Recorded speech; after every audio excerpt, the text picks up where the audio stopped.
السلام علیکم ورحمۃ اللہ وبرکاتہ۔ امید دوستو تمام حضرات خیر و عافیت سے ہوں گے۔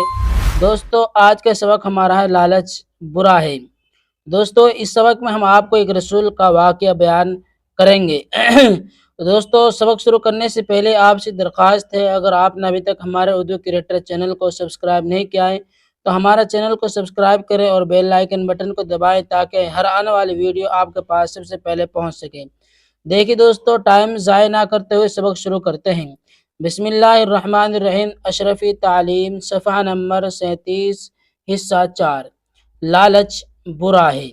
اللہ کے رسولوں میں ایک بہت مشہور رسول حضرت عیسیٰ علیہ السلام گزرے ہیں۔ حضرت محمد صلی اللہ علیہ وسلم کی پیدائش سے 571 سال پہلے حضرت عیسیٰ علیہ السلام پیدا ہوئے تھے۔ حضرت عیسیٰ علیہ السلام کی والدہ کا نام حضرت مریم تھا۔ حضرت عیسیٰ علیہ السلام کا کوئی باپ نہ تھا، بس اللہ تعالیٰ نے محض اپنی قدرت سے انہیں بغیر باپ کے پیدا کر دیا تھا۔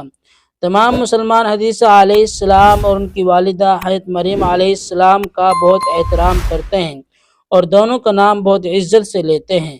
حضرت مریم علیہ السلام کے نام پر تو قرآن مجید کے 16ویں پارہ میں ایک سورت یعنی سورہ مریم ہے، اور حضرت عیسیٰ علیہ السلام کا نام بھی قرآن مجید نے متعدد مقامات پر آیا ہے۔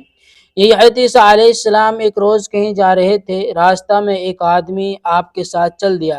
حضرت عیسیٰ علیہ السلام نے ایک کپڑے میں 3 روٹیاں باندھ کر اس آدمی کے حوالے کرتے ہوئے فرمایا، یہ 3 روٹیاں اپنے پاس رکھو، جب ہم دونوں کو بھوک لگے گی تو یہ روٹیاں ہم دونوں کھا لیں گے۔ راہ چلتے چلتے ایک مقام پر اس آدمی نے چپکے سے ایک روٹی نکال کر کھا لی۔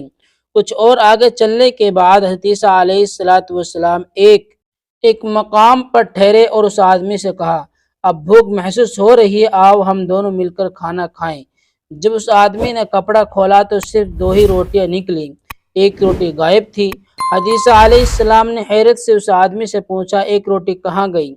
اس آدمی نے مگر مچ کے آنسو بہاتے ہوئے کہا، حضرت مجھے کچھ نہیں معلوم، بہت ممکن ہے کہ آپ نے دونوں ہی روٹیاں اس کپڑے میں باندھی ہو۔ حضرت عیسیٰ علیہ السلام نے فرمایا، اب اس بحث میں پڑھنے کی ضرورت نہیں جو موجود ہے، اسی پر اکتفا کرو۔ ایک روٹی حضرت عیسیٰ علیہ السلام نے کھائی اور ایک روٹی اس آدمی نے کھائی، اور پھر وہ دونوں آگے روانہ ہو گئے۔ کچھ دور چل کر حضرت عیسیٰ علیہ السلام ایک ایسے مقام پر پہنچے جہاں سونے کی 3 اینٹیں رکھی تھیں۔ حضرت عیسیٰ علیہ السلام نے اس آدمی سے کہا، سونے کی ان 3 اینٹوں میں سے ایک اینٹ تو میری ہے اور ایک اینٹ تم لے لو، اور ایک اینٹ اس کے لیے ہے جس نے ہماری تیسری روٹی کھائی ہے۔ یہ سن کر وہ آدمی فوراً بول اٹھا، حضرت تیسری روٹی میں نے ہی کھائی تھی، لہٰذا اس تیسری اینٹ کا حقدار بھی میں ہی ہوں۔ حضرت عیسیٰ علیہ السلام نے فرمایا، مجھے سونے کی اینٹ سے کیا لینا دینا، یہ تینوں اینٹیں تو ہی لے لے۔ سونے کی وہ تینوں اینٹیں اس آدمی کو دے کر حضرت عیسیٰ علیہ السلام وہاں سے چلے آئے۔ وہ لالچی آدمی سونے کی یہ تینوں اینٹیں وہیں لے بیٹھا، سوچ رہا تھا کہ آخر ان کو گھر تک کس طرح لے جاؤں۔ وہ اسی ادھیڑ بن میں لگا ہوا تھا، اتنے میں 3 چور آ دھمکے۔ ان چوروں نے جب اس آدمی کے پاس سونے کی 3 اینٹیں دیکھی تو جھٹ اسے مار ڈالا اور ان تینوں اینٹوں کو اپنے قبضے میں کر لیا۔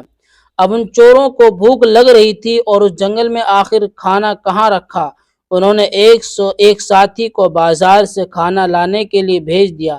جب ان کا ایک ساتھی کھانا لانے کے لیے چلا گیا تو ان 2 ساتھیوں نے آپس میں مشورہ کیا کہ جیسے ہی وہ کھانا لے کر ہمارے پاس آئے گا تو ہم دونوں مل کر اسے مار ڈالیں گے اور ان تینوں اینٹوں میں سے 1.5 اینٹ ہمارے حصے میں آ جائے گی۔ جو ساتھی کھانا لانے کے لیے گیا تھا اس کے من میں یہ برائی آ گئی کہ اس کھانے میں زہر ملا دوں تاکہ جب یہ زہر آلود کھانا ہمارے دونوں ساتھی کھائیں گے تو وہ مر جائیں گے، تب ان تینوں اینٹوں کا مالک میں ہو جاؤں گا۔ چنانچہ اس نے کھانے میں زہر ملا دیا اور وہ زہر آلود کھانا لے کے جب اپنے دونوں ساتھیوں کے پاس پہنچا تو ان دونوں نے اپنے طے کردہ منصوبے کے مطابق اس کھانے لانے والے ساتھی کو مار ڈالا۔ اس کے بعد جب ان دونوں نے وہ کھانا کھایا تو وہ زہر آلود کھانا کھاتے ہی وہ دونوں ساتھی بھی وہیں ڈھیر ہو گئے۔ اس طرح لالچ کے نتیجے میں 4 لوگوں نے اپنی جان گنوائی، پھر بھی وہ سونے کی اینٹیں کسی کے ہاتھ نہ آئی۔ دیکھو بچوں، لالچ بہت بری عادت ہے، تم لالچ سے ہمیشہ خود کو بچا کر رکھنا۔ محنت اور ایمانداری سے کام کرو اور اس کے نتیجے میں جو کچھ ملے اسے اللہ کی نعمت سمجھ کر استعمال کرو اور ہر نعمت پر اللہ کا شکر ادا کرو۔ جو لوگ اللہ کی نعمتوں پر شکر ادا کرتے ہیں اللہ تعالیٰ ان کو اور زیادہ نعمتیں عطا کرتا ہے۔ یہ الفاظ ہیں اور یہ معنی ہیں، دیکھیں، مگر مچھ کے آنسو بہانا بناوٹی رونا، اکتفا کرنا کافی ہونا قناعت کرنا، ادھیڑ بن غور فکر، جھٹ جلدی سے فوراً، من دل، زہر آلو زہر ملا ہوا، طے کردہ فیصلہ کیا ہوا، ڈھیر ہو جانا بے جان ہو کر گر پڑنا۔ یہ سوالات ہیں اور ان سوالاتوں کے جوابات ہم آپ کو بتلائیں گے اور آپ بھی ہمیں کمنٹس کے ذریعے بتلائیں۔ حضرت محمد صلی اللہ علیہ وسلم سے کتنے سو سال پہلے حدیث علیہ السلام پیدا ہوئے تھے؟ 571 سال پہلے حدیث علیہ السلام حضرت محمد صلی اللہ علیہ وسلم سے پہلے پیدا ہوئے تھے۔ حدیث علیہ السلام کی کیا کوئی حدیث علیہ السلام کی والدہ کا نام کیا تھا؟ حضرت مریم علیہ السلام۔ کیا حدیث علیہ السلام کے کوئی والد تھے؟ نہیں۔ لالچ کا یہ قصہ اپنے الفاظ میں سناؤ۔ دوستو اس سبق کو آپ بہت دھیان سے اور سمجھ کر اور سبق حاصل کرتے ہوئے اس سبق کو سنیں اور پھر اپنے دل و دماغ میں اس سبق کو بٹھائیں، دوسرے لوگوں تک بھی ہمارے اس سبق کو پہنچائیں تاکہ وہ لوگ بھی لالچ سے اور برائی سے اپنے آپ کو دور رکھیں اور بچائیں۔